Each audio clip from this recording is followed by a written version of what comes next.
नमस्कार मेरे प्यारे YouTube के सब्सक्राइबर साथियों, आज फिर से एक खौफनाक और दिल दहला देने वाली कहानी लेकर मैं आपके सामने उपस्थित हूं। दोस्तों, यह कहानी प्रेम, बलिदान और अलौकिक शक्तियों का एक दिलचस्प मिश्रण है। यह शुरू होती है आयशा से, जो एक युवा महिला है और अनजाने में एक खतरनाक जिन्न द्वारा कैद हो जाती है। इस जिन्न से उसे बचाने का एकमात्र रास्ता है उस आत्मा का सामना करना, और यह जिम्मेदारी आदिल पर आती है जिसे किस्मत ने चुना है, और उसके पास है एक विशेष खंजर और अल्लाह की ताकत।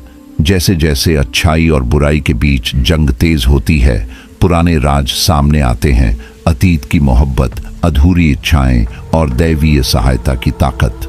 इस रोमांचक और दिलचस्प कहानी में आदिल को सिर्फ एक खतरनाक जिन्न का सामना नहीं करना है, बल्कि आयशा के साथ जुड़ी गहरी भावनाओं का भी सामना करना है। क्या आदिल इस जिन्न को हराकर आयशा को बचा पाएगा, या बुराई उसे हमेशा के लिए अपना बना लेगी? आइए इस साहस, प्रेम और मोक्ष की यात्रा में हमारे साथ शामिल हों। कहानी को शुरू से अंत तक सुनिएगा। डर और खौफ का एहसास होने वाला है। दोस्तों, अगर आपका दिल कमजोर है या आपको ज्यादा डर लगता है तो कहानी को बिल्कुल अकेले न सुने। तो चलिए अब ये कहानी मेरी जुबानी सुनते हैं। कहानी शुरू करने से पहले अगर आप हमारे साथ नए जुड़े हैं तो चैनल को सब्सक्राइब करके बेल आइकॉन को ऑन कर लीजिए, ताकि हमारी हर अगली कहानी सीधे आप तक पहुंच सके। और अब बिना किसी देरी के चलिए आज की इस खौफनाक कहानी की शुरुआत करते हैं। अम्मी, हम 2 घंटे में जा रहे हैं, आयशा ने कहा। आलिया बोली, आयशा, आपको कितनी दफा समझाया कि ऐसे नहीं कहते, कहो कि अम्मी हम जाकर आते हैं। आयशा ने मुस्कुराते हुए कहा, अम्मी हम थोड़े ही कहीं दूर जा रहे हैं, बस अपनी फूफी के घर ही तो जा रहे हैं, कुछ ही दिनों में आ जाएंगे। आप भी ना अम्मी, न जाने क्या क्या वहम करती हैं। आलिया ने झूठी नाराजगी दिखाते हुए कहा, या अल्लाह, ये लड़की कभी हमारी नहीं सुनती। आयशा ने हंसते हुए कहा, अच्छा, हम अपनी प्यारी अम्मी की बात नहीं सुनेंगे तो और किसकी सुनेंगे? बताइए आप हमें क्या कह रही थी?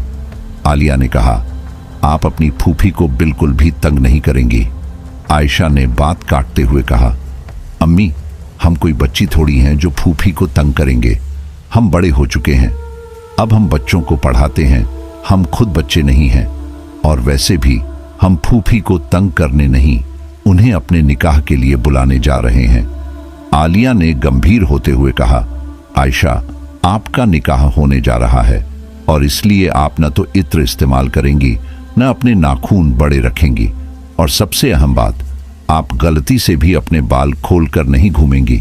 जिन्नात का साया आ जाता है वहां, हम नहीं होंगे आपको याद दिलाने के लिए, इसलिए यह सब ध्यान रखना। आयशा हंसते हुए बोली, क्या अम्मी, आप भी किन बातों को लेकर बैठी हैं?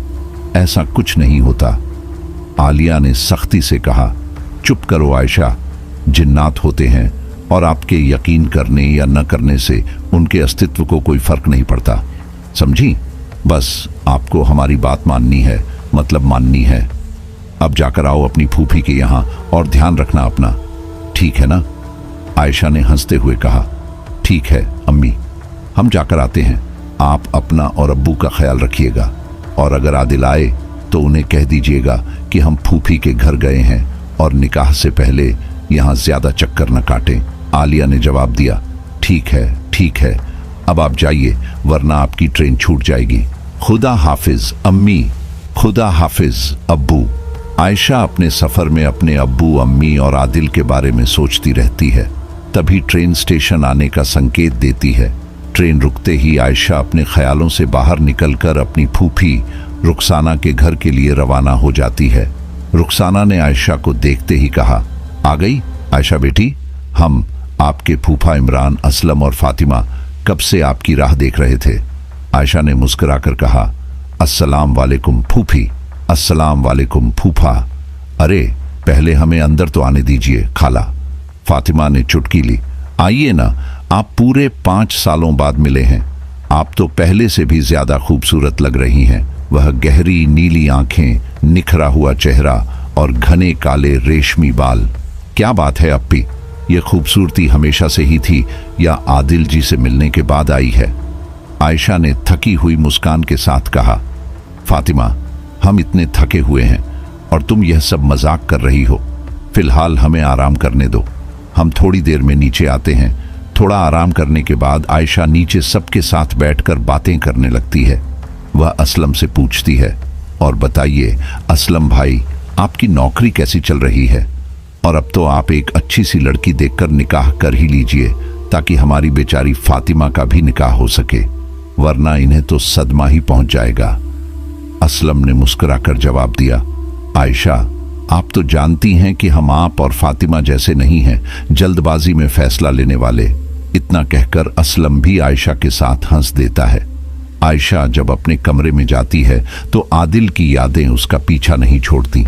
वह सोचने लगती है कि कैसे उसकी सबसे अच्छी दोस्त ने उसे अपने भाई आदिल से मिलवाया था।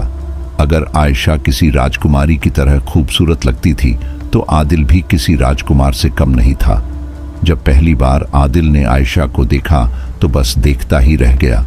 उसकी खूबसूरती का कायल हो गया था और आयशा ने उसे गलत समझ लिया था। आयशा का घर अपनी दोस्त के घर के पास ही था, तो दोनों का एक दूसरे के घर आना जाना लगा रहता था। जब जब आयशा अपनी दोस्त के घर जाती, आदिल उसके आसपास ही रहता। अब आयशा को भी आदिल का अपने पास रहना बुरा नहीं लगता, पर दोनों ने अभी तक इस बारे में न तो एक दूसरे से बात की और न ही किसी और को कुछ बताया। इसी तरह दोनों एक दूसरे से प्रेम करने लगे और 4 साल बीत गए, पर एक दूसरे को खो देने के डर से किसी ने भी कुछ नहीं कहा। अब तक आयशा एक अध्यापिका बन गई थी और आदिल ने अपने अब्बू का बिजनेस संभाल लिया था। अब आयशा सोचने लगी कि वह और आदिल दोनों ही एक दूसरे के काबिल हो गए हैं। अगर अब भी दोनों में से कोई कुछ न बोला तो जरूर एक दूसरे को खो देंगे। और एक दिन आयशा ने आदिल से अपने मन की बात कह दी। आदिल को तो जैसे बस आयशा की पहल का इंतजार था। आयशा के इतना कहते ही उसने अपने अम्मी अब्बू को यह बता दिया कि वह सिर्फ आयशा से प्यार करता है और उसके साथ ही निकाह करना चाहता है। आदिल के मम्मी अब्बू को तो दोनों का प्रेम पहले से पता था। वे तो बस अपने बच्चों के मुंह से सुनना चाहते थे। जब आदिल ने उनसे यह सब कहा तो उन्होंने कह दिया, हम वालिद हैं तुम्हारे, हमसे कुछ भी छुपाना नहीं था। हम तो बस तुम्हारे मुंह से सुनना चाहते थे और हमें कोई ऐतराज नहीं है। यह सुनकर आदिल तुरंत ही आयशा के साथ उसके घर गया और उसके अम्मी अब्बू से खुद बात की। आयशा के अम्मी अब्बू को अपनी इकलौती बेटी की पसंद से भला क्या ऐतराज होता। वे आदिल को बचपन से जानते थे तो वे भी राजी हो गए। अब 1 महीने में दोनों का निकाह है। यह सब सोचते सोचते कब आयशा को नींद आ गई उसे पता ही नहीं चला। अगले दिन नाश्ते पर सभी में हंसी मजाक चल रहा होता है। तभी आयशा कहती है, हमें आपका शहर घूमे काफी साल हो गए हैं, अब हमें दोबारा शहर घूमना है। इस पर फातिमा तुरंत कहती है, ठीक है हम आपको शहर घुमा देंगे। आयशा मुस्कुरा देती है। कुछ ही देर में आयशा तैयार होकर नीचे आ जाती है। नीली जीन्स, लाल टॉप, गहरा काजल और खुले बालों में वह आज भी एक राजकुमारी की तरह लग रही थी। उसके मोगरे के इत्र की सुगंध पूरे घर में फैल रही थी। वह अपनी अम्मी की इत्र इस्तेमाल न करने और बाल न खोलने वाली हिदायत भूल चुकी थी। उसकी फूफी ने भी उसे टोका, पर फातिमा ने कहा, अम्मी, आप मामी जान की तरह यह सब बातें न किया करिए। दोनों बहनें घर से निकल गईं। इधर आयशा की अम्मी आलिया का मन आशंकाओं से घिरता जा रहा था। आलिया, अब्बास, हमें बहुत बेचैनी हो रही है, न जाने आयशा ने हमारी बात मानी भी होगी या नहीं। अब्बास, बेगम, आप चिंता न करें, आयशा अब बच्ची नहीं रही, वह ठीक होगी। और आज सवेरे ही तो उसका फोन आया था, कितनी खुशी खुशी सारी बातें बता रही थी। फिर रुखसाना और इमरान भी तो है ना वहां उसका ख्याल रखने के लिए। वे हैं तो उसके फूफी फूफा ही, पर अपनी फातिमा की तरह ही आयशा को भी प्यार करते हैं। और आप यह जिन्नात वाली बेफिजूल की बातें भूल जाइए। आलिया, अब्बास, कैसे भूल जाएं? हमारी इकलौती बच्ची है आयशा, और आप कह रहे हैं कि हम बेफिजूल बातें कर रहे हैं। अब्बास, आलिया, ये सब बातें सुनी सुनाई और बेबुनियाद हैं, आप समझिए। आलिया, ठीक है अब्बास, हम आपको या आपकी बेटी को कुछ भी कहें, पर आप लोगों को तो सब फिजूल ही लगता है। उधर आयशा और फातिमा एक दरगाह के सामने रुकती है। फातिमा, आयशा आप पहले दरगाह होकर आते हैं, फिर आगे चलेंगे। आयशा मुस्कुराकर अपनी स्वीकृति दे देती है।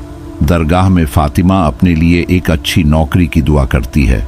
वहीं आयशा अल्लाह से अपने अम्मी अब्बू, आदिल और बाकी सबकी सलामती की दुआ करती है। फातिमा, चलिए अप्पी। आयशा, चलते हैं फातिमा, पर ये तो बताइए कैसा शौहर मांगा अल्लाह से? आयशा ने फातिमा को चिढ़ाने के अंदाज में कहा। फातिमा, अप्पी हमने कोई शौहर वौहर नहीं मांगा, आपके पास तो नौकरी है ना, हमारे पास नहीं। तो बस हमने अल्लाह से अपने लिए नौकरी मांगी।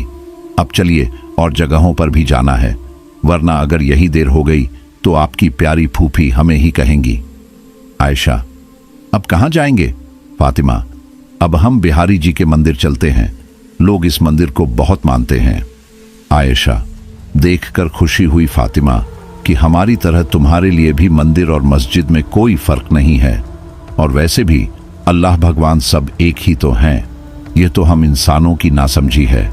तुम जानती हो, कवि रसखान जी ने एक मुस्लिम होकर हिंदू धर्म के भगवान श्री कृष्ण जी की भक्ति की थी। आत्मा का कोई धर्म नहीं होता है फातिमा, और उसी तरह इंसान का सबसे बड़ा धर्म इंसानियत होता है। जया, ठीक कहा आपने अप्पी, चलिए दर्शन करके चलें। दोनों दर्शन करती हैं और फिर मंदिर के बाहर निकल आती हैं। आयशा, अब हमें कहीं और लेकर चलो फातिमा, वरना कहीं ऐसा ना हो कि अपने निकाह के दिन हम आदिल को धार्मिक बातें बताने लगें। अब और किसी दरगाह या मंदिर न ले जाना। आयशा हंसकर कहती है तो फातिमा भी साथ में हंस देती है और दोनों आगे निकल जाती हैं। अभी सुबह के 11 बजे थे कि तभी फातिमा को भूख लगने लगती है। वह आयशा से कहती है, अप्पी पहले कुछ खा लेते हैं और फिर कुछ देर पार्क में बैठेंगे।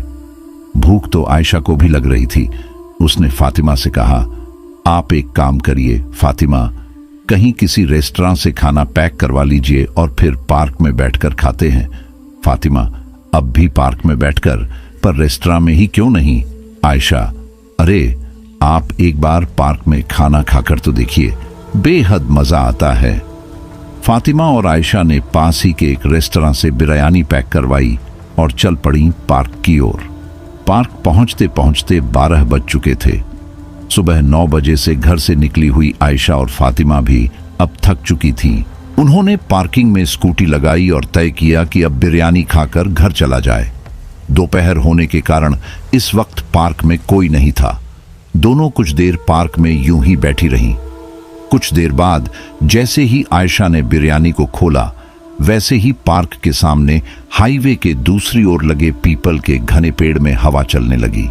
यह नजारा देखकर आयशा और फातिमा दोनों ही चौंक गईं, क्योंकि सिर्फ वही पीपल का पेड़ हवा में लहरा रहा था, वह भी इस तरह जैसे कि कोई छोटा पौधा आंधी में लहराता हो। आसपास कहीं पर भी हवा का नामो निशान नहीं था। इससे पहले कि आयशा इसके बारे में कुछ समझ पाती, एक हवा का झोंका आया और उसे लगा जैसे किसी ने उसके चेहरे को छुआ हो। पर इस वक्त उसने फातिमा से कुछ न कहना ही बेहतर समझा और इसलिए उस झोंके की छुअन को अपना वहम मानकर बिरयानी खाने लगी। इस वक्त पेड़ भी बिल्कुल शांत हो चुका था, तो दोनों को थोड़ा सुकून मिला। अभी दोनों बिरयानी खा ही चुकी थीं कि फिर से पीपल का वह पेड़ किसी पौधे की तरह लहरा उठा।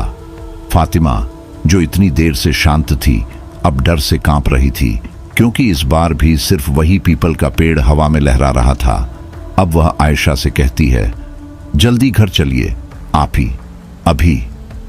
आयशा ने एक ही कदम आगे बढ़ाया था कि एक बार फिर से हवा का झोंका आया। इस बार किसी ने उसके खुले बालों को छू लिया। अब तो आयशा भी घबरा गई और जल्दी से फातिमा का हाथ पकड़कर पार्क से बाहर की ओर भागी। तभी एक रहस्यमय आवाज उसके कानों से टकराई, आयशा। अब तो आयशा भी डर गई। इतने में फातिमा स्कूटी निकाल चुकी थी। आयशा तुरंत उसके पीछे बैठी और फातिमा ने स्कूटी दौड़ा दी। फातिमा ने सिर्फ पेड़ को अजीब ढंग से हिलते हुए देखा था, इसीलिए वह अब तक संभल गई थी। पर आयशा ने तो पेड़ के हिलने के साथ साथ हवा की उस छुअन को महसूस किया था। उसने किसी की भारी आवाज भी सुनी थी। वह अब भी डरी हुई थी। अभी उन दोनों को पार्क से दूर आए 10 मिनट ही हुए होंगे कि आयशा को फिर वैसा ही हवा का झोंका महसूस हुआ। ना चाहते हुए भी उसने पीछे मुड़कर देखा और डर से उसकी चीख निकल गई, क्योंकि पीछे तो कोई नहीं था, पर उनकी स्कूटी के बराबर में हाईवे की सड़क पर एक भयानक काली परछाई थी। पर जिस भी जीव की वह परछाई थी, वह जीव अदृश्य था। आयशा के अचानक चीखने से फातिमा डर गई और स्कूटी संभाल नहीं सकी। दोनों सड़क पर गिर पड़ी। आयशा तो पहले से ही डरी हुई थी, तो वह वहीं बेहोश हो गई। यह देख फातिमा घबरा गई। उसने जल्दी से स्कूटी की डिक्की से पानी की बोतल निकाली और आयशा के चेहरे पर पानी के छींटे मारे। कुछ देर में आयशा को होश आया, तब जाकर फातिमा को सुकून मिला। थोड़ी देर बाद जब आयशा संभली तो फातिमा ने उससे पूछा, अपी, आप अचानक क्यों चिल्लाई थीं? आयशा ने अपनी दोस्त जैसी बहन से कुछ न छिपाते हुए सब बता दिया कि कैसे हवा के एक झोंके ने कभी उसके चेहरे को तो कभी उसके बालों को छुआ, कैसे किसी ने उसे आवाज दी और कैसे उनकी स्कूटी के बराबर में एक जीव की परछाई चल रही थी। यह सुनकर फातिमा भी डर गई, पर दोनों ने यह तय किया कि घर पर किसी को कुछ न बताना ही ठीक होगा। घर पहुंचकर दोनों ने थकान का बहाना बनाकर अपने अपने कमरे में जाना ही सही समझा। पर जिसने ऐसे असाधारण हालात देखे हों, उसके लिए एक कमरे में अकेला रहना नामुमकिन हो जाता है। अपने अपने कमरे में आयशा और फातिमा दोनों की ही हालत ऐसी थी कि कांटों तो खून नहीं। कुछ ही देर में पहले आयशा और फिर फातिमा नीचे आ गईं। कुछ देर बाद रुखसाना ने पूछा, क्या हुआ आयशा, आपका चेहरा क्यों उतरा हुआ है? और फातिमा, आप भी कुछ नहीं बोल रही हो, सब खैरियत तो है ना? आयशा, जी फूफी, सब खैरियत है, आप फिक्र ना करें। रुखसाना, ठीक है मेरी बच्चियों। रुखसाना मुस्कुरा देती है। इसी तरह तीनों शाम तक साथ ही बैठी रहीं। तब तक असलम और इमरान भी घर आ गए। आयशा उनसे बात करने लगी और रुखसाना और फातिमा शाम का खाना बनाने चली गईं। सभी लोग खाना खाकर आपस में बातें कर रहे थे। कुछ देर बाद सब अपने अपने कमरे में चले गए। आयशा की आंखों से नींद कोसों दूर थी। तभी फोन पर कॉल आता है। आदिल, आयशा कैसे हैं आप? आप तो फूफी के घर जाकर हमें भूल ही गई हैं। आयशा, खैर ये सब छोड़िए, बताइए आज कहां कहां घूम कर आई आप और फातिमा? आयशा, आपको कैसे पता कि हम घूमने गए थे? आदिल, हम घर गए थे अम्मी अब्बू से मिलने, तो उनसे ही पता चला। आयशा, शायद हमें नींद आ रही है। आदिल, शब्बा खैर। Ayesha, Ayesha good night. आयशा सोचती है, जरूर अम्मी ने ही आदिल को पता लगाने को कहा होगा कि हम यहाँ उनकी हिदायतें मान रहे हैं या नहीं, और आज जो भी हुआ वह तो हम अम्मी अब्बू और आदिल को बताने के बारे में सोच भी नहीं सकते, वरना अम्मी तो रात में ही हमें लेने आ जाएंगी। दिन भर की थकान के कारण आयशा को नींद आ गई। अभी रात के तकरीबन 9 बजे थे कि तभी आयशा को फिर वही आवाज सुनाई दी, और आयशा जैसे ही अपनी आंखें खोलती है, वह देखती है कि उसके सामने एक 6 फुट का काला साया खड़ा हुआ है। इसे देखकर उसकी चीख गले में ही घुटकर रह जाती है। जब वह साया उसके पास आता है तो वह देखती है कि वह कुछ हद तक इंसान की तरह दिखता है, पर बेहद खौफनाक। उसके दांत किसी भयानक जानवर की तरह बाहर निकले हुए थे। मुंह से खून टपक रहा था जो आयशा के कमरे के फर्श पर गिर रहा था। उसकी आंखें लाल अंगारों की तरह आग उगल रही थीं और नाखून इतने बड़े थे कि किसी को भी पल भर में चीर सकते थे। वह हवा में खड़ा हुआ था। अब तक डर रही आयशा ने आखिर हिम्मत करके उससे पूछा, कौन हो तुम और क्या चाहते हो? क्यों हमारे पीछे पड़े हुए हो? पार्क से हमारे घर तक आ पहुंचे और अब भी हमारा पीछा नहीं छोड़ रहे हो। आखिर कौन हो तुम? वह साया आयशा के ठीक सामने खड़ा हो जाता है और एक इंसानी रूप में आ जाता है। अब वह पहले से कम खौफनाक लग रहा था। साया, हमारा नाम अहशान है और हम एक जिन्नात हैं। हमने आज सुबह ही आपको पहली बार उस बगीचे में देखा था, तो ऐसा लगा जैसे जन्नत की कोई अप्सरा इस धरती पर आ गई हो। आपके घने काले रेशमी बाल, आपका वो मोगरे का इत्र और आपके खूबसूरत नाखून हमें बेहद पसंद आए। इश्क हो गया है हमें आपसे। और आपने भी तो हमें वह लजीज खाना खिलाया था।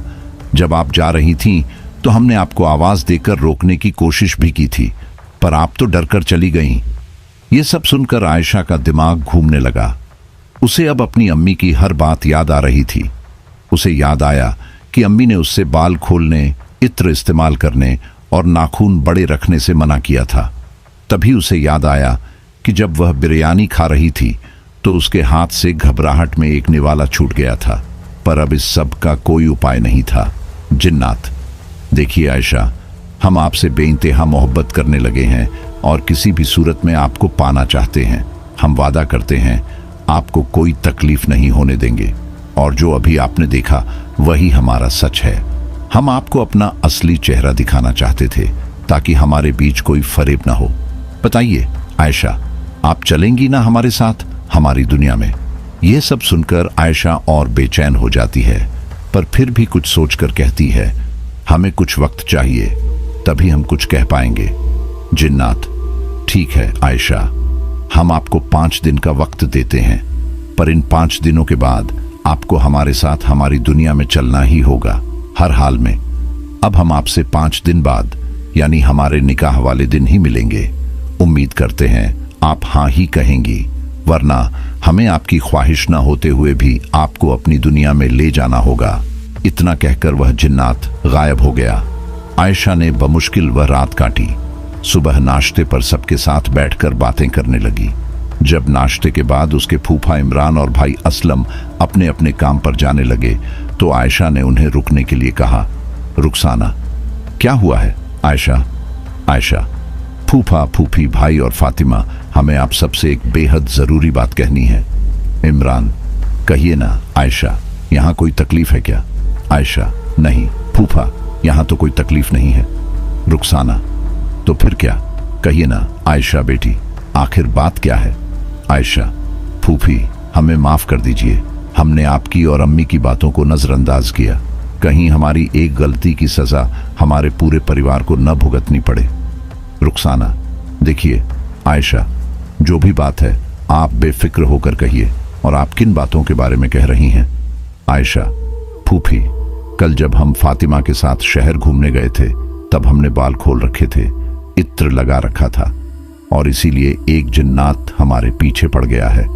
वह कहता है कि वह हमसे मोहब्बत करने लगा है और उसने हमें 5 दिन का वक्त दिया है। उसने कहा है कि 6ठे दिन वह हमसे निकाह कर लेगा। हम चाहें या न चाहें वह हमें अपने साथ अपनी दुनिया में ले जाएगा। फूफी, आप सब हमें आज ही हमारे घर ले चलिए ताकि हम एक बार अम्मी और आदिल से मिल सकें।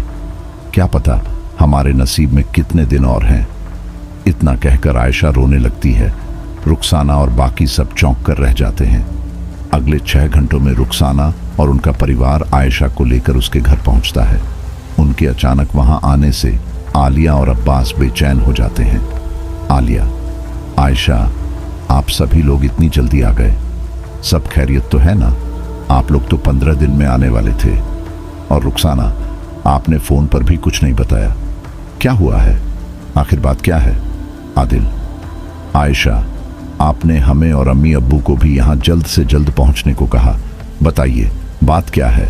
हम सभी को बहुत फिक्र हो रही है आपकी। आयशा, अम्मी, हमें माफ कर दीजिए, हम फूफी के शहर घूमने गए थे तो आपकी दी हुई हिदायतें भूल गए। इत्र लगाकर खुले बालों में ही बाहर चले गए और वहां एक जिन्नात हमारे पीछे पड़ गया।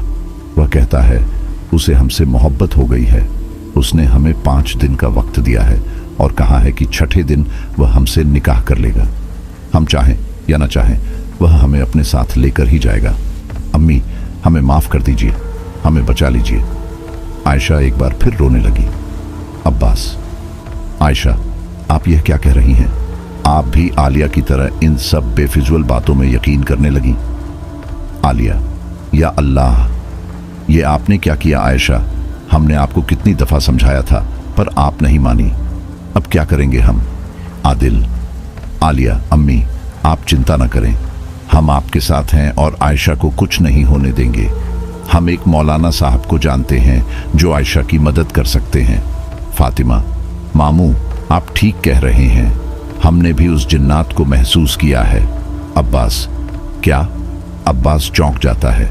आदिल, अब्बास अब्बू, हम भी पढ़े लिखे हैं, लेकिन ऐसी कुछ चीजें हैं जिनका विज्ञान से कोई स्पष्टीकरण नहीं है और मैं किसी भी कीमत पर आयशा को खोना नहीं चाहता। अब्बू, आप जरा मौलाना साहब को फोन लगाइए और कहिए कि हम सब उनसे आज ही मिलना चाहते हैं। मौलाना साहब ने शाम को आने के लिए कहा और यह भी कहा कि घर में जितने भी लोग हैं सभी आएं।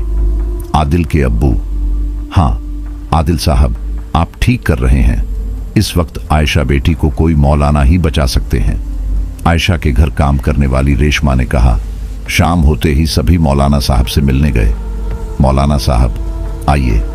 आदिल, आयशा को सामने बैठाएं और बाकी सभी एक तरफ खड़े हो जाएं। अब 5 दिनों तक आप में से कोई भी गोश्त न पकाएगा, न ही कहीं से लाकर खाएगा, क्योंकि गोश्त चाहे कच्चा हो या पका हुआ जिन्नातों को बेहद अजीज होता है। साथ ही आप सभी इत्र का इस्तेमाल भी नहीं करेंगे। गोश्त, लजीज व्यंजन, इत्र, खुले बाल, बड़े हुए नाखून और किसी भी तरह की सुगंध जिन्नातों को मुख्य रूप से बुलावा देते हैं। मौलाना साहब कुछ मंत्र पढ़कर तावीज में फूंकते हैं और फिर आयशा को उसे पहनने के लिए कहते हैं।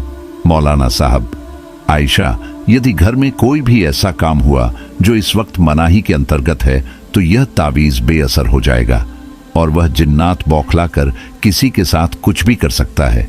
आयशा: जी मौलाना साहब, हम ख्याल रखेंगे। आलिया: पर मौलाना साहब, ऐसे कभी ना कभी तो भूल हो ही सकती है, क्या इसका कोई और तरीका नहीं है? मौलाना साहब: तरीके तो कई हैं, लेकिन कोई भी तरीका तब तक काम नहीं करेगा जब तक वह जिन्नात अपने असली रूप में नहीं आ जाता। और अभी तो हम यह भी नहीं कह सकते कि वह कितनी शक्ति रखता है, क्योंकि जब तक उसके संपर्क में आई किसी चीज को हम छूकर पढ़ न लें तब तक हमें उसकी शक्तियों का पता नहीं लग सकता। जिन्नात के आयशा को दिए हुए 5 दिन पूरे हो गए थे। सभी आयशा का बेहद ख्याल रखने लगे थे। हर वक्त कोई न कोई उसके पास ही रहता था। आदिल और उनके अम्मी अब्बू भी ज्यादा से ज्यादा वक्त आयशा को देने लगे। आयशा: अम्मी, हमें कुछ समझ नहीं आ रहा, न जाने वह जिन्नात अब कौन सा कहर बरपा देगा। आलिया: डरिए मत आयशा, कुछ नहीं होगा आपको, और हम हैं ना आपके साथ। आज रात हम आपके साथ ही सोएंगे, ठीक है ना? आयशा: नहीं अम्मी, आप हमारे साथ नहीं सोएंगी। हमारी वजह से आप क्यों तकलीफें उठाएं? कहीं वो जिन्नात आपको नुकसान ना पहुंचा दे। आपको हमारी कसम है अम्मी, आप हमारे साथ नहीं सोएंगी। आलिया: ठीक है, पर हम जागते रहेंगे, आप हमें आवाज दे दीजिएगा। आयशा: जी अम्मी जान। आयशा की आंखों में आंसू आ गए। तकरीबन रात के 3 बजे आयशा की नींद खुद ब खुद खुल जाती है। जिन्नात: आयशा, हमने आपको कहा था कि हम आपकी ख्वाहिश जानना चाहते हैं। आपके हमारे साथ हमारी दुनिया में चलने के बारे में क्या ख्यालात है, और आपने हमारी मोहब्बत का, हमारे इंतजार का सिला इस तावीज के रूप में दिया है। आपको क्या लगता है यह तावीज हमें रोक सकता है? पर अब हम आपको अपने साथ ले जाने से पहले इस तरह समझाएंगे कि आप खुद हमारे साथ चलने के लिए तैयार हो जाएंगी।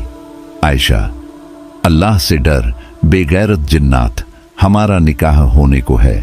हम किसी और से मोहब्बत करते हैं, और अगर तू हमें हमारी मर्जी के खिलाफ अपनी दुनिया में लेकर गया तो अल्लाह का कहर तुझ पर टूट पड़ेगा, कयामत आ जाएगी। जिन्नात हंसने लगता है। अचानक आयशा के कमरे की सारी रोशनी अंधेरे में बदल जाती है। आयशा अपने कमरे से बाहर निकलकर सबके साथ बैठकर बातें करने लगी। आयशा: अम्मी, आज नाश्ता बहुत सादा था, कुछ लजीज क्यों नहीं बनाया? आलिया: आप भूल गई? मौलाना साहब ने सादा खाना बनने और खाने के लिए कहा था। आयशा: जी अम्मी, हमें याद आ गया। आलिया आयशा से ऐसी बात सुनकर हैरान रह गई, क्योंकि जो लड़की खाने को लेकर कभी पसंद नापसंद नहीं करती थी, आज पहली बार उसे खाना पसंद नहीं आया। ऐसा कैसे? वह बेचैन हो उठी। तभी उन्हें मौलाना साहब का दिया हुआ तावीज याद आया। उन्होंने देखा कि तावीज तो आयशा के गले में ही है। यह देखकर उन्हें थोड़ी तसल्ली हुई। उन्होंने सोचा, खाने को लेकर तो हर किसी को शिकवा हो ही जाता है, हमें ही फिजूल के ख्याल आने लगते हैं। इसी तरह से इस पूरे दिन आयशा खाने को नापसंद करती रही, पर उसके गले में बंधा तावीज उन सब के शक को बेबुनियाद बता रहा था। आयशा के घर काम करने वाली रेशमा आयशा के घर की छत पर हमेशा के लिए दुनिया से अलविदा कह चुकी थी। उसे देखते ही सभी डर और हैरत में पड़ गए। उसके शरीर पर कोई चोट का नामो निशान न था, पर वह देखने में 45 साल की जगह 90 साल की वृद्धा नजर आ रही थी। आयशा के माथे पर मगर शिकन तक न थी। पुलिस आई पर मौत के कारण तक न पहुंच सकी और केस बंद हो गया। आलिया, या अल्लाह, न जाने यह सब क्या हो रहा है। जब से उस जिन्नात की नजर हमारी आयशा पर पड़ी है, मानो इस घर की खुशियों पर भी उसकी नापाक नजर पड़ चुकी है। न जाने बेचारी रेशमा के साथ किसने ऐसा किया। आयशा, हमने किया है ये सब। इतना कहकर आयशा हंसने लगी। आलिया और सभी लोग यह सुनकर गुस्से में आ गए। आलिया आयशा का हाथ पकड़ते हुए, आप पागल हो गई हैं आयशा, क्या कह रही हैं आप? पर अचानक आलिया का ध्यान आयशा के हाथ पर गया जो उसने पकड़ा हुआ था। वह एकदम बर्फ की तरह ठंडा था। तभी आयशा बेहद खौफनाक अंदाज में भारी आवाज में हंसने लगी। उसकी हंसी के साथ साथ एक तेज हवा का झोंका पूरे कमरे में फैल गया। आयशा की आवाज अब भी बेहद खौफनाक थी। आयशा, आप सभी ने हमें पहचाना नहीं ना? खैर छोड़िए, हम बताते हैं। हम हैं अहशान, जो आयशा से बेहद प्यार करता है। और आप सबको क्या लगा यह तावीज हमें रोक पाएगा? हाँ हाँ हाँ, हम जिन्नात हैं। 200 सालों से हम अपनी शक्तियां जोड़ रहे हैं और यह मामूली तावीज हमें नहीं रोक सकता। जानना चाहते हैं हमने आयशा के ऊपर कब्जा कैसे किया, क्यों रेशमा को मार डाला? इतना कहकर उस जिन्नात ने आग का एक बड़ा गोला सामने की दीवार पर डाल दिया। उस गोले में सब कुछ दिखने लगा जैसे किसी फिल्म में फ्लैशबैक चल रहा हो। आदिल, तुम ये सब छठे दिन से कर रहे हो? जिन्नात, हाँ, ये सब तो छठे दिन ही शुरू हो गया था। हमें पता था तावीज की ताकत खत्म करने के लिए गोश्त चाहिए। हमने ही उस मुर्गे का गला मरोड़ा, उसका एक एक पर नोचकर उसे ताज़ा गोश्त में तब्दील किया था और वह ताज़ा गोश्त फेंक दिया हमने आयशा के तावीज पर। तावीज बेअसर और आयशा पर हमारा असर तो आप देख ही रहे हैं। हम आयशा को अपने साथ अपनी दुनिया में लेकर न जा सके तो क्या हुआ, हम उनके साथ उनकी दुनिया में ही रह लेंगे। आयशा के अंदर वह जिन्नात बेहद खौफनाक अंदाज में हंसने लगा। आलिया, अच्छा तो रेशमा को क्यों मारा? उसने तेरा क्या बिगाड़ा था, बेगैरत जिन्ना? जिन्नात, हम बेगैरत ही सही, पर आयशा से बेइंतहा मोहब्बत करते हैं और जो भी हमारी मोहब्बत के बीच आएगा उसका हम वही हश्र करेंगे जो उस रेशमा का हुआ। अब आप सब, खासकर आलिया और आदिल, तो जानते ही होंगे कि हम जिन्नात रात में नमाज करते हैं और उस रेशमा ने हमें रात को नमाज करते देख लिया। वह कहने लगी, हम अभी सबको बताते हैं कि तुम जिन्नात हो और आयशा बेटी पर हावी हो गए हो। अब आप ही बताइए हम क्या करते? मारना पड़ा उसे। इतना कहकर आयशा जिन्नात हवा में चलते हुए गायब हो गई। आदिल, अम्मी, अब्बू, हमें और देर नहीं करनी चाहिए। हमें जल्द से जल्द मौलाना साहब से मिलना चाहिए। आदिल की अम्मी, हाँ आदिल बेटे, आप ठीक कहते हैं, पर यहाँ आयशा को अकेला छोड़ना भी तो ठीक नहीं है। न जाने वह जिन्नात आयशा के साथ क्या कर बैठे। आदिल के अब्बू, हाँ आदिल, तुम्हारी अम्मी सही कह रही हैं, यहाँ आयशा बेटी को अकेला छोड़ना ठीक नहीं। आदिल, नहीं अब्बू, इस वक्त आयशा के साथ किसी का रुकना ठीक नहीं है। वह जिन्नात आयशा से मोहब्बत करता है, इसलिए उसे कोई नुकसान नहीं पहुंचाएगा, पर अगर कोई और यहाँ रुका तो वह उसे नहीं छोड़ेगा। हम आयशा से मोहब्बत करते हैं, इसका मतलब यह नहीं कि हम बाकी सबकी फिक्र नहीं करते। यहाँ रहना किसी के लिए भी बड़ा खतरा साबित हो सकता है और हम ऐसा नहीं होने देंगे। हम सब यहाँ से सीधे मौलाना साहब के पास चल रहे हैं, कोई भी यहाँ नहीं रुक रहा है। आलिया, अम्मी, आप भी नहीं। घर के सभी लोग मौलाना साहब से मिलने जाते हैं। आइए अब्बास मियाँ, हम जानते हैं कि उस जिन्नात ने आयशा को अपने कब्जे में ले रखा है, पर हम आपकी तब तक कोई मदद नहीं कर सकते जब तक हम उस जिन्नात की छुई हुई कोई चीज पढ़ न लें। मौलाना साहब, कोई तो रास्ता होगा उस जिन्नात से बचने का, आयशा को बचाने का। आदिल, हम समझते हैं, पर इस वक्त हम तो क्या, कोई भी आयशा की मदद नहीं कर सकता। आप सभी को जल्द से जल्द उस जिन्नात की छुई हुई कोई चीज लानी ही होगी। मौलाना साहब, हम उसके कपड़े या घड़ी ले आएं? क्योंकि अभी तो वह जिन्नात आयशा में है और आप उसे पढ़ लीजिएगा। नहीं बेटी, उसकी छुई हुई चीज से हमारा मतलब है जब वह अपने असली रूप में हो, तब वह किसी चीज को या इंसान को छुए, तभी हम उसे पढ़कर उसकी शक्तियों के अनुसार उससे बड़ी शक्ति का बंधन बनाकर उसे रोक पाएंगे। तो मौलाना साहब, आप सबसे बड़ी शक्ति का बंधन बना दीजिए, तब तो वह रुक जाएगा। बेटी, अगर किसी को सांप ने काटा है तो क्या उसे बुखार की दवा देकर बचाया जा सकता है? जी मौलाना साहब, हम समझ गए। हम इस वक्त आयशा की तो कोई मदद नहीं कर सकते, पर आप सभी को यह तावीज़ दे रहे हैं ताकि उस घर में आप लोगों पर कोई खतरा न रहे। मतलब मौलाना साहब, अगर हम उसे किसी तरह से उसके असली रूप में ले आएं, तभी उसका कोई उपाय हो सकेगा। बिल्कुल, तो ठीक है, हम उसे उसके असली रूप में लाकर ही रहेंगे। पर अगर तुम्हें कुछ हो गया तो? हमें कुछ नहीं होगा अम्मी, और न ही हम किसी और को कुछ होने देंगे। रुखसाना, आप सभी इस वक्त वापस चले जाइए। हम नहीं चाहते कि आप लोगों पर कोई खतरा हो। पर मामी, हम सब आयशा को छोड़कर नहीं जाना चाहते। आलिया सही कह रही है, इस वक्त यहाँ कम से कम लोगों का होना ही बेहतर है। ठीक है भाईजान, हम सब जा रहे हैं, पर हमें आयशा की खबर देते रहिएगा। इतना कहकर रुखसाना और फिर फातिमा रोने लगी। कुछ देर बाद फातिमा, असलम, रुखसाना और इमरान अपने घर के लिए निकल गए। आदिल ने अपने और आयशा के अम्मी अब्बू को भी उनके घर भेज दिया। अब घर में केवल आदिल और आयशा ही बचे थे। ए जिन्नात, कहाँ है तू? सामने आ और देख, क्यों आयशा मुझसे प्यार करती है, तुझसे नहीं। आदिल के इतना कहते ही आयशा अपने कमरे से निकलकर अपने हाथों के बल पर सीढ़ियों से नीचे उतरने लगी। क्या कयामत आ गई जो ऐसे चिल्ला रहा है? तू जानना तो चाहता ही होगा कि ऐसा क्या है मुझ में जो आयशा मुझसे मोहब्बत करती है, तुझसे नहीं। तो देख मुझे, तू तो 200 सालों से मरा हुआ है, पर मैं जिंदा हूं।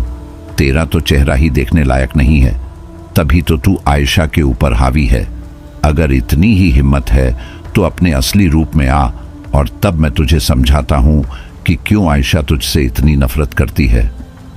तेरी इतनी जुर्रत कि मुझे चुनौती दे रहा है। अब दिखाता हूं तुझे अपना असली चेहरा।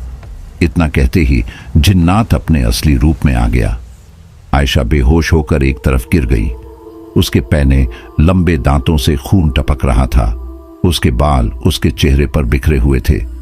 लाल अंगारों जैसी आंखों से वह आदिल को घूर रहा था और गुर्रा रहा था। इतने में आदिल ने एक कुशन उठाकर उस जिन्नात के ऊपर फेंका, पर वह बच निकला और सीधे आदिल का गला पकड़ लिया। अपने मकसद में कामयाब हो गया, पर जिन्नात ने उसे उठाकर फेंक दिया। आदिल बेहोश हो गया और जिन्नात एक काले धुएं में बदलकर उड़ गया। जब तक आदिल को होश आया, शाम हो चुकी थी, पर आयशा अभी तक बेहोश थी। आदिल ने अपने और आयशा के अम्मी अब्बू को फोन करके बुलाया।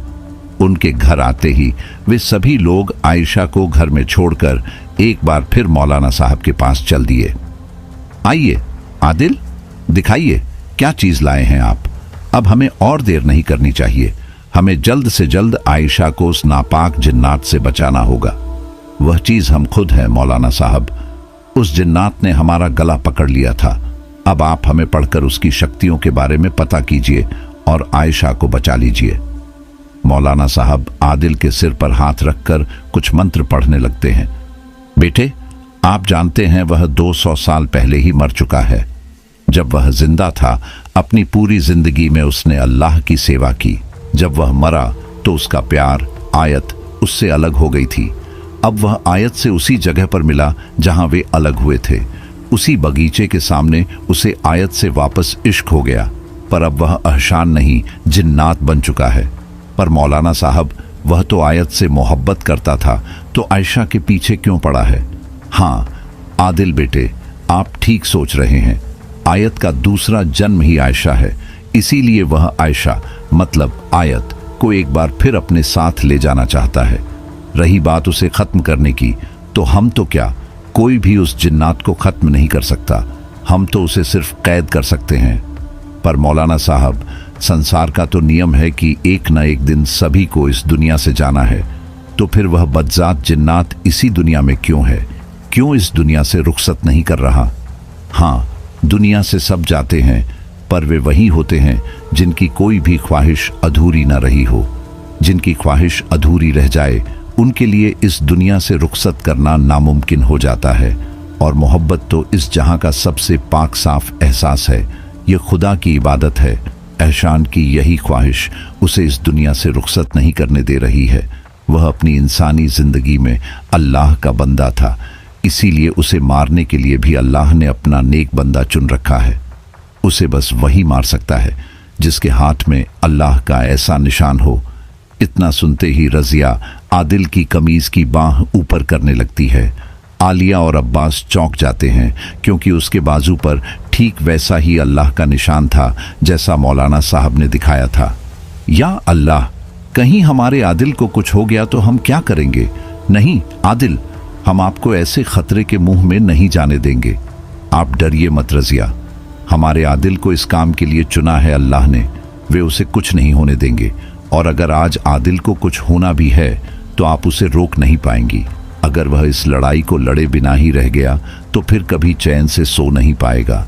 कल फिर वह जिन्नात किसी और आयशा के पीछे पड़ेगा और तब भी तो आदिल को उससे लड़ना ही होगा। तो आज क्यों नहीं, हमारी आयशा बेटी के लिए क्यों नहीं? आप चलिए आदिल, अब हमें और देर नहीं करनी चाहिए। हम भी आपके साथ चल रहे हैं ताकि कोई मुसीबत हो तो हम हालात संभाल सकें। और आदिल, ये वह खंजर है जिससे आप उस जिन्नात का खात्मा कर सकते हैं। मौलाना साहब ने एक खंजर आदिल को दिखाते हुए कहा। सब वापस जाने लगते हैं। अभी सब लोग मौलाना साहब के घर से निकलकर कुछ दूर ही आए थे कि तभी उनकी गाड़ी के सामने आयशा जिन्नात आ जाती है। वह फूंक मारकर उनकी गाड़ी को ऐसे उड़ा देती है जैसे वह गाड़ी नहीं, कोई फूल हो। अचानक जिन्नात आयशा को छोड़ देता है और मौलाना साहब के सामने खड़ा हो जाता है। मौलाना, तुझे क्या लगा तू इन सबको मेरा सच बता देगा तो तू बच जाएगा? अब सबसे पहले तू ही मरेगा। इतना कहकर जिन्नात ने मौलाना साहब के गले को पकड़कर धड़ से अलग कर दिया। अब वह रजिया की तरफ बढ़ा। तभी रजिया भागने लगती है, पर जिन्नात उसे उठाकर दूर झाड़ियों में फेंक देता है। इससे उसके सिर से खून बहने लगता है और वहीं उसकी मौत हो जाती है। अब्बास, आलिया और जुनैद तीनों अलग अलग दिशाओं में भागने लगते हैं। इतनी देर से खंजर ढूंढ रहे आदिल को आखिर खंजर मिल ही जाता है, जो गाड़ी के पलटने पर कहीं खो चुका था। वह जिन्नात को आवाज देता है, जिन्नात, तेरा खात्मा करने के लिए खुदा ने हमें चुना है। बचना चाहता है तो उन्हें छोड़ और हमें मार। इतना सुनते ही जिन्नात आदिल के सामने आकर उसे उठाकर फेंक देता है, जिससे वह बेहोश हो जाता है। जब उसे होश आता है तब तक आलिया, अब्बास और जुनैद सभी जमीन पर गिरे हुए दिखते हैं। अब जिन्नात आयशा के सामने जाकर उसे उठाता है और हवा में चलने के लिए खड़ा करता है। तभी आदिल सामने आ जाता है। जिन्नात एक बार फिर आदिल का गला पकड़ता है। आदिल उसके हाथ पर खंजर चला देता है, पर उसे जैसे कोई फर्क नहीं पड़ता। वह आदिल को उठाकर फिर से फेंक देता है और आयशा का हाथ पकड़कर आगे बढ़ने लगता है। तभी आदिल उसके सामने आकर उसके सीने में खंजर घोंप देता है। जिन्नात जलने लगता है और जलते जलते आसमान में उठ जाता है। अचानक एक रोशनी होती है। वह जिन्नात जलकर खाक हो चुका था। आयशा, रजिया आज 5 साल की हो गई है, पर हमारी बर्थडे गर्ल है कहाँ? आ रही है, बस अपनी बड़ी अम्मी और बड़े अब्बू के साथ बाजार तक गई है, आती ही होगी। आलिया, अम्मी और अब्बास अब्बू भी ना कभी रजिया को अकेला नहीं छोड़ते, कहकर आदिल मुस्कुरा देता है। हम भी रजिया के लिए तोहफा ले आए हैं, पर हम तो उसे अकेला छोड़ दिया करते हैं। हमारी बच्ची समझदार भी तो हो। तभी आलिया और अब्बास भी रजिया के साथ वहां आ जाते हैं। जुनैद की बात सुनकर सभी हंसने लगते हैं। सिर्फ आयशा और आदिल की आंखों में आंसू थे। वे रजिया को देख रहे थे और साथ ही आदिल की स्वर्गीय अम्मी की तस्वीर को, जैसे कह रहे हों, हम आपको आज भी बेहद याद करते हैं अम्मी। तो दोस्तों, यह थी हमारी आज की कहानी। आपको हमारी आज की कहानी कैसी लगी? कमेंट बॉक्स में कमेंट करके ज़रूर बताएं। बस आप अपना और अपने परिवार का ख्याल रखें, और अगर अभी तक चैनल को सब्सक्राइब नहीं किया है तो कृपया चैनल को सब्सक्राइब कर लीजिए।